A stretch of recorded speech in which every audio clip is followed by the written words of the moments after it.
December 2018, I was sitting in like the lobby of my recording studio. I had a recording studio in Columbia, South Carolina. I had it with some friends at the time. And, you know, we were, you know, engineering, recording artists, rap artists primarily. And I was like, bro, I was sitting in the lobby and I was like, yo, I gotta come up with some money. I had already heard that in Atlanta, they were having like new paint parties. And so I was like, yeah, that's probably gonna be a move in Columbia, because Columbia isn't really that big. Like, you know what I'm saying? It's not too much happening. You know, it's getting there. But so I was like, you know, that sounds like that's gonna be a move. Like, you know what I'm saying? I have like a new paint party, so I just jumped right on it. So I took $500 and I reserved a space. I reserved a building. I had got the M space downtown on Lady Street in Columbia. Once I reserved that space, I was able to make my flyer. When you can make your flyer, then you can start getting pre-sale tickets. You see what I'm saying? So took the $500, I reserved the space, made the flyer. I figured, you know what I'm saying, once I had that flyer out there and had the interest for it, then I can start bringing in revenue and spend that money instead of coming out of pocket. The crazy thing is I only planned it 2 months out.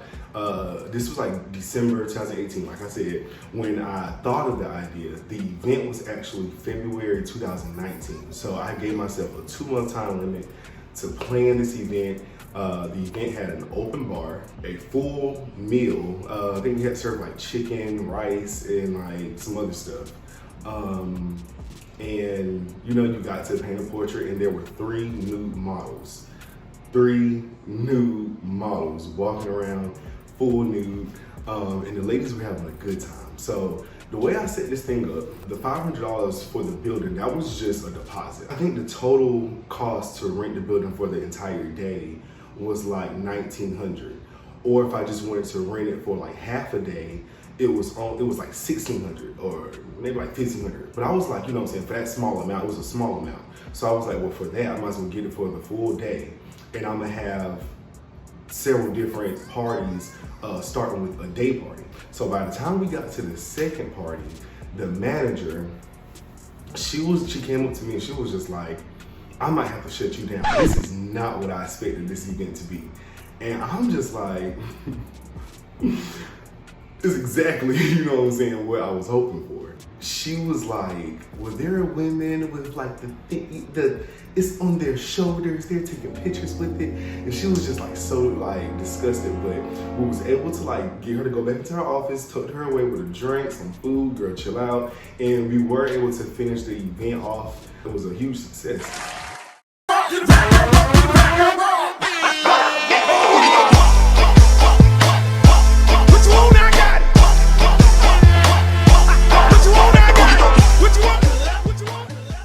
I hired 3 servers, 3 girls that I knew.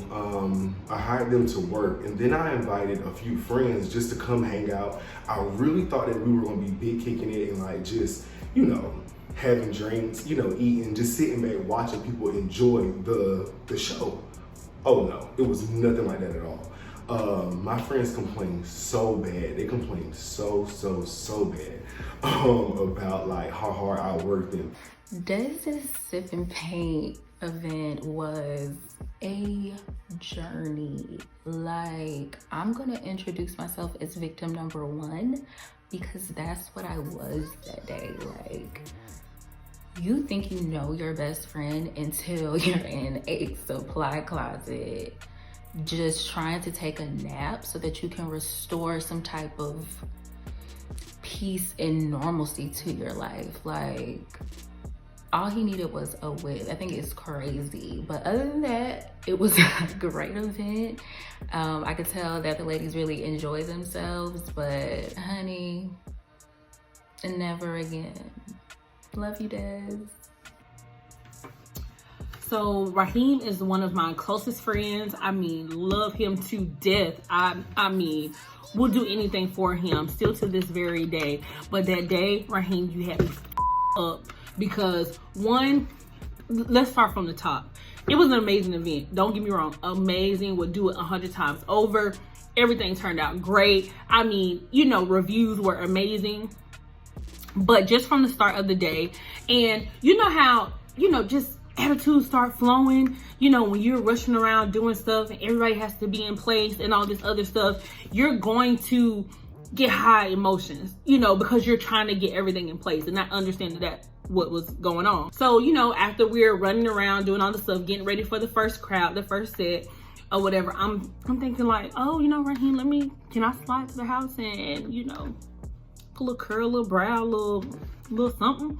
And he literally looked me in my eyes and said, we don't have time for that. We don't have time for that. First of all, he done got all this nice little outfit and, you know, went all this shopping and stuff like that. And, you know, he said, got a haircut looking, you know, good. And here I am. Molly the maid, frumpy dumpy, all black. Just, and it's not about me, but what I'm trying to say is that the attitudes were already flowing. So when he said that, it was like, oh no. And then something else that, you know, we tried to handle when a situation, you know, popped up or whatever. Again, I'm the type of person, if I already know that it's, you know, high energy type of situation and I'm already bothered, I'm going to take myself out of the situation. So I try to take myself out of the situation, and here he comes like, well, you need to be by the door. At that point, I was over in that corner and was like, oh no, he gonna have to see me. He gonna have to see me. Like, oh no, I love him, but he gonna have to see me. Like, just going on and on about it like he gave a he did. But literally, that was really the only thing, is the felt, you know, the fact that I was just like Molly May and it was dicks and dicks and dicks and dicks galore. And I, you know, just wanted to like get everything prepared. But then once people started coming in, I kind of wanted to be like, you know, let me peek a little bit or whatever. But definitely didn't happen like that. But the show was amazing. Would do 1,000 times over. I would let him cuss me out 1,000 times over for, you know, for such a successful event, literally. And I cannot wait to do it again. But yeah, you know, when it comes down to business, he handled his business. The business got done. But